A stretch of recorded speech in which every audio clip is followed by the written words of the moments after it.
haala nama gaddisiisutu har'a Oromiyaa keessatti uumamee jira. Gootichi Oromoo Hacaaluu Hundeessaa wareegameera. Uummanni haala kanaan Finfinnee keessatti walga'ee gadda dhageessisaa jira.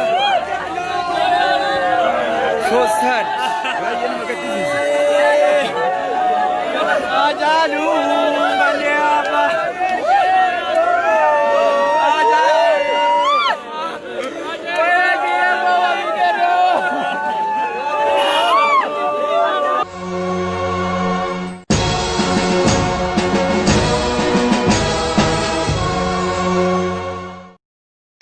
Daawwattoota keenya oduu gaddaamma nu ga'ee qabna. Artistiin Oromoo beekamaa fi jaalatamaan Hacaaluu Hundeessaa ajjeefamuu isaa odeeffannoon amma nu ga'ee jira.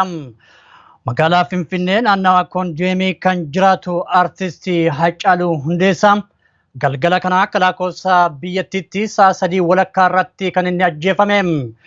Rasaasaan dhaamee gootichi Hacaaluu Hundeessaa kan ajjeefame yoo ta'u eenyummaan isaa eenyuun akka ajjeefame hagammaatti wanti beekamee jiru.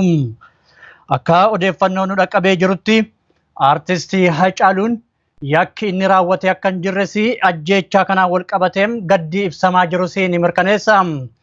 Guutuu uummata Oromoo maatii fi firoottan isaa dabalatee hunda keenyaaf obsaaf jajjabinna hawwina.